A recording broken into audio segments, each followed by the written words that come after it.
caught my husband naked on his office table with his colleague. 3 weeks later, he handed me divorce papers because, and I quote, "No normal woman forgives that easily." My name is Zara. I thought I married the one. We met in secondary school, Tessie and I, both top of the class, always going for school competitions together. People even called us Mr. and Mrs. Efiko, but we were just friends until uni changed everything. After secondary school, we decided to go to the same uni to study the same course. By 300 level, we were the couple everyone admired. Smart, focused, and in love. He said, "Zara, once I'm settled, I'm going to marry you." We both graduated with the first class and got good jobs. He in fintech, me in a multinational. It was unbelievable. 2 years in, he proposed in front of all our friends and family in the most magical way. He is such a romantic. It was like a movie. I said yes. Of course I said yes. We moved into our 3-bedroom apartment. Shortly after we had our bouncing baby boy, we gave him everything he could possibly need. I mean, we could afford it. When he was 2, we had another baby, a beautiful baby girl. Life was good. I was living my dream with the best man. This man worshipped the ground I walked on. He would call me 3 times during work just to hear my voice. "My wife, how is your day going? Did you eat lunch? I can't wait to come home to you." He would text me even from across the room.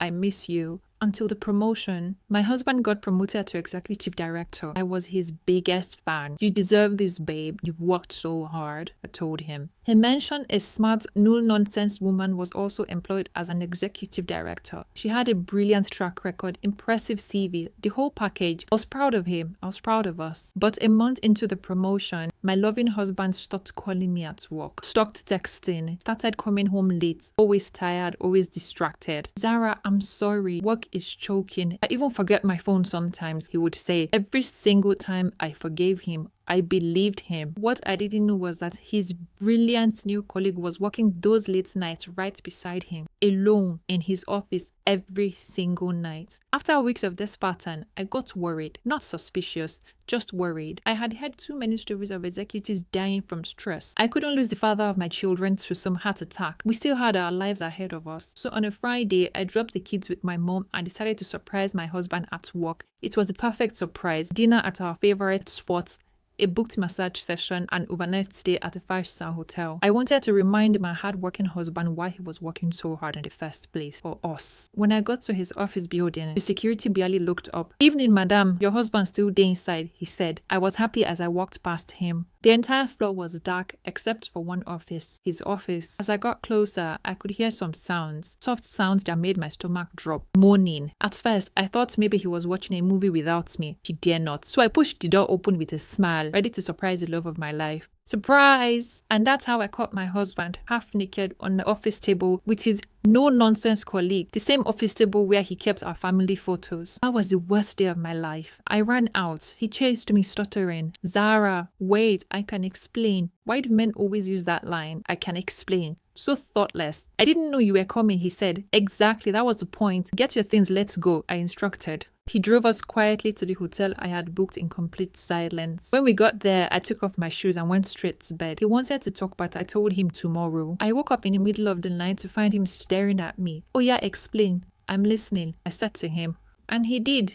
Or tried to. Lies, mostly. It was a mistake. It didn't mean anything. "How long, Tessie?" I asked. 3 months. 3 months? While I was supporting his career, trusting him, he was warming another woman's bed. He knelt down and begged me. "Okay," I said. "Okay," he responded, shocked. "I forgive you, Tessie. You end it and we'll walk through this," I told him. He was confused. What he didn't know was that I had prepared for this moment all my life. My father was a chronic cheat. He left my mom for one of his side chicks. I always knew men cheat, but I didn't think Tessie would cheat on me. At least I thought I would see it coming, because he ticked all the good boxes. I promised myself one thing: my kid would never grow up in a broken home. So I forgave him calmly. In the morning, I packed my bags and went back home. Then the frequent flowers, chocolate, and perfume to my office followed. He texted me like a madman and was begging me like crazy. For 3 weeks, I played the perfect wife, cooked his favorite meals, ironed his shirts, smiled when he brought guilt flowers to the house. "You are handling this so well," he said one morning. "I don't deserve you."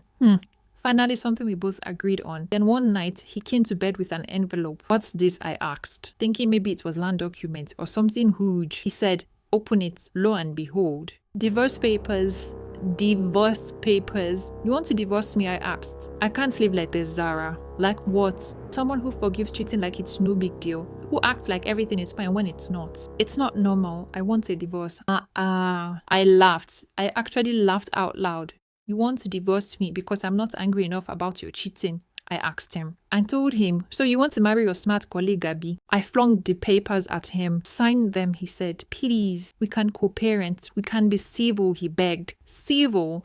After 5 years of marriage and 2 children, Tessie, I have made up my mind. I will not sign any papers. Nonsense. For days, he harassed me. Text messages, emails to my work account, cornering me in our own kitchen. Just sign the papers, Zara. Think about the kids. They deserve parents who are happy. This man who once begged me to marry him, he cried at our wedding, who promised our children he would never lead. This same man wants to leave because of a fling. Never. I will fight for my marriage. I will fight for my children's future. I will wait for him to come back to his senses. But before he comes back to that senses, I will show him premium shaggy. So tell me, what would you do if your husband wanted to divorce you for forgiving him too easily for cheating with his mistress? Drop your suggestions in the comments because this war is just getting started and Zara plans to win it. Remember, we share stories anonymously. Just send a DM or click the link in my bio.